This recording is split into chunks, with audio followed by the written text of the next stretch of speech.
Losing teams complain. They moan to the cameras, blame the referee, and go home. But what they don't usually do is file legal paperwork. But that's exactly what Egypt did the very next morning. Less than 24 hours after crashing out of the World Cup to Argentina, in the most controversial match of the entire tournament, the Egyptian Football Association didn't just grumble. They lodged a formal, official complaint with FIFA. They demanded a full investigation, and they asked for something almost unheard of, that the referee and his entire officiating team be thrown out of the rest of the World Cup. This isn't just a sulk. This is a national federation dragging football's biggest governing body in front of its own tribunal and saying publicly, the game was rigged. And here's the part that should make FIFA sweat. There is absolutely no clean way out of this for them. None. Let's get into it. Start with what Egypt actually said, because the language is way heavier than usual post-match whining. Their federation released a statement declaring they cannot remain silent over the refereeing and what they called the failure to properly use VAR. They said several key incidents raised profound questions about the consistency and fairness of decisions that directly changed the game. And then came the line that turns this from a complaint into a mission statement. Defending the national team's rights is not something that can be ignored, minimized, or treated as secondary. Their president, Hani Aborda, went even harder. He personally accused French referee François Letexier of applying a double standard, which cost Egypt the match. He demanded his immediate removal from the tournament. That is a federation president formally telling FIFA, "Your referee stole our World Cup. Now get him out." And the reason this lands so hard is that Egypt isn't standing there alone with a wild accusation. They have a wall of neutral, respected voices backing them up. Let's remind you what they are actually angry about. With Egypt leading 1-0, Ziko finished off a gorgeous 80-yard move to make it 2-0. But VAR rewound roughly 20 seconds to the other end of the pitch, found a shirt tug and a stepped-on toe by Marwan Aisha, and deleted the goal.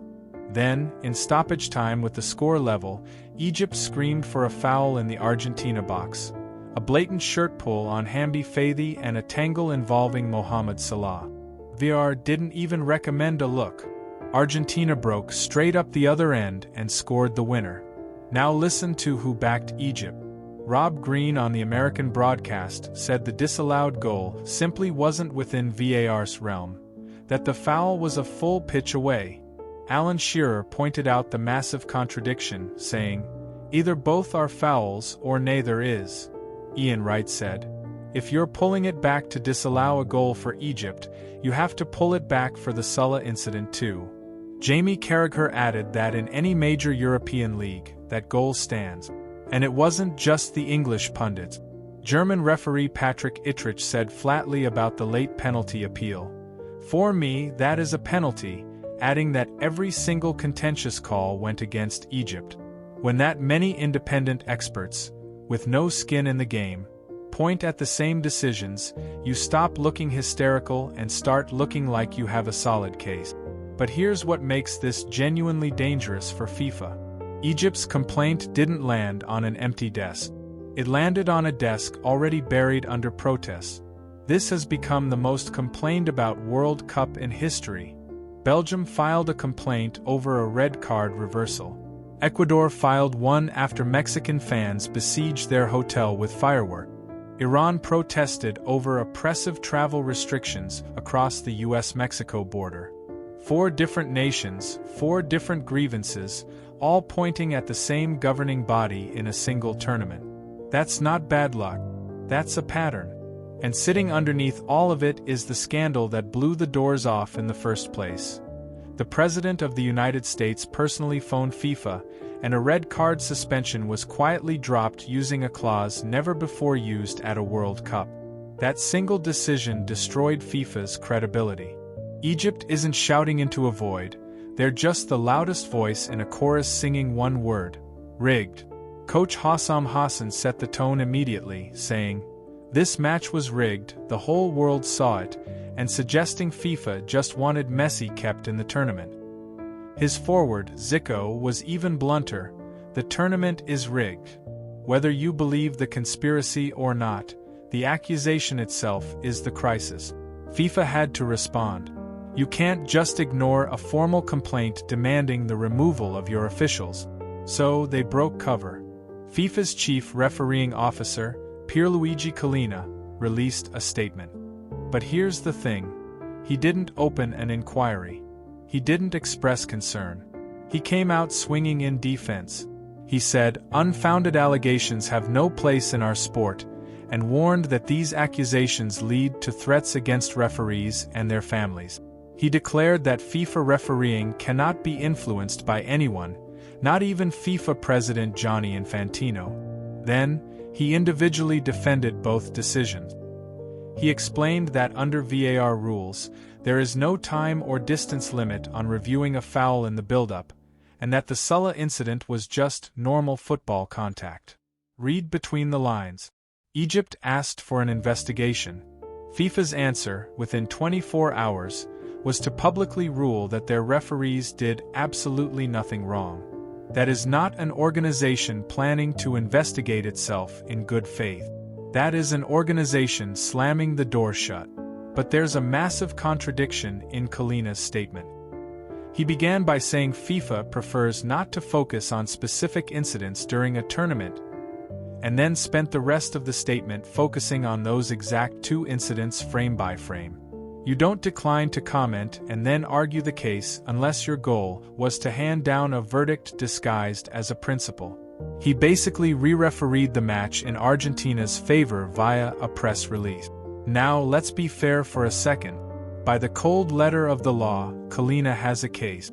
Stepping on a foot is a foul, and the rulebook doesn't set a distance limit for VAR. The Salah tangle could be argued as normal contact. Even the German referee, who thought Egypt deserved a penalty, conceded that VAR procedures were technically followed correctly. And Collina's point about online abuse toward referees' families is real and important. They are human beings. There is a version of this story where FIFA did nothing sinister and simply applied an inconsistent rulebook inconsistently, which is bad, but it's different from match fixing. Plus, Egypt was 2-0 up with 11 minutes to go, and they didn't hold on.